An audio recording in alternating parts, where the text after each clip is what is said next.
Salve, banyak terima kasih atas kesempatan yang telah diberikan kepada kami. Di sini saya dan teman saya akan mempresentasikan hasil diskusi kami, di mana materi yang kami ambil adalah replikasi DNA, dan saya sendiri atas nama Ranuri Surut dan teman saya atas nama Zili Gilalti Dilak. Untuk materi selanjutnya akan dijelaskan oleh teman.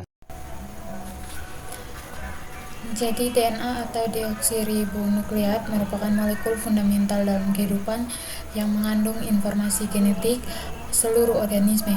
Molekul ini memiliki struktur yang unik berbentuk heliks ganda yang terdiri dari rantai nukleotida dengan 4 basa nitrogen, diantaranya ada adenin, timin, guanin, dan sitosin.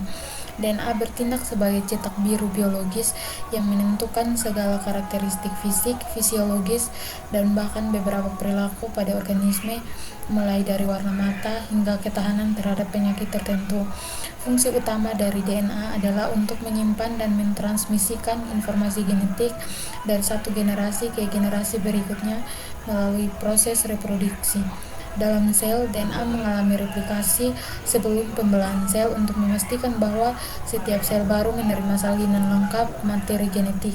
Selain itu, DNA juga berperan penting dalam sintesis protein melalui proses transkripsi dan translasi, di mana informasi genetik diterjemahkan menjadi protein yang melaksanakan berbagai fungsi dalam tubuh.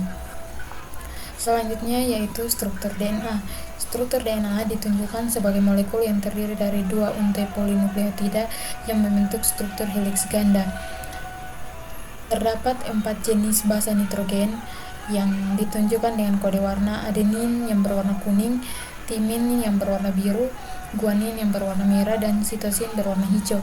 Nah, setiap basa nitrogen ini akan saling berikatan melalui ikatan hidrogen berdasarkan prinsip pasangan komplementer, yaitu di mana adenin selalu berpasangan dengan timin dan guanin selalu berpasangan dengan sitosin. Jadi, apa itu replikasi DNA? Replikasi DNA adalah proses penggandaan DNA yang semula hanya satu DNA menjadi 2 DNA yang identik, dan proses ini terjadi di nukleus atau inti sel. Nah, replikasi DNA merupakan proses biologis di mana molekul DNA ini akan menggandakan dirinya menjadi 2 molekul DNA yang identik secara genetik dan terjadi di dalam nukleus atau inti sel sebelum pembelahan sel. Proses ini dimulai dengan pembukaan heliks ganda DNA oleh enzim helikase yang memisahkan kedua untai DNA. Kemudian enzim polimerase akan membaca masing-masing untai tunggal sebagai template untuk menyusun untai baru yang komplementer dengan menambahkan nukleotida sesuai aturan pasangan basa, yaitu adenin dengan timin dan guanin dengan sitosin. Selanjutnya ada 3 model replikasi DNA yang telah diajukan oleh para ilmuwan.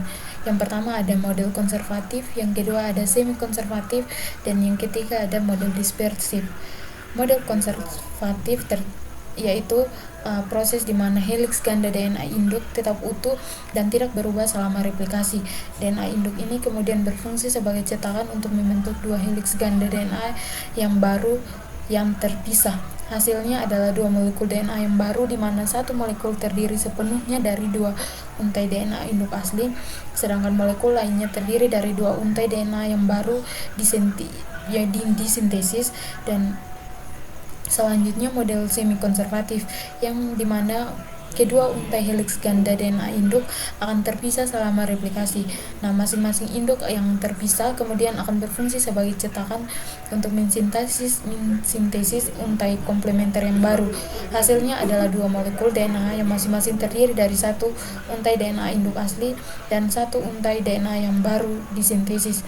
Selanjutnya yang ketiga yaitu model dispersif, yang menggambarkan di mana kedua untai heliks ganda DNA induk akan terpotong menjadi segmen-segmen selama replikasi. Nah, segmen-segmen DNA induk ini kemudian digabungkan dengan segmen-segmen DNA baru yang disintesis. Hasilnya adalah 2 molekul DNA yang dimana setiap untai mengandung campuran segmen DNA induk dan segmen DNA yang baru yang tersusun secara berselang-seling. Nah, berikut adalah contoh dari gambar dari ketiga model replikasi DNA tadi, yaitu ada model konservatif, semi konservatif, dan dispersif. Oke baik, di sini saya akan melanjutkan tentang tahapan replikasi DNA. Di mana pada tahap replikasi DNA ada terdiri dari 3 bagian utama. Yang pertama adalah tahap inisiasi, yang kedua tahap elongasi, dan yang ketiga adalah tahap terminasi. Di mana dalam tahap inisiasi itu adalah enzim helikase membuka heliks DNA, dan yang kedua adalah pembentukan replikasian fork.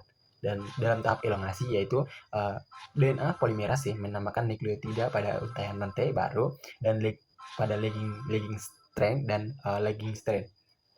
Yang ketiga pada tahap terminasi, yaitu replikasi selesai dan 2 molekul terbentuk.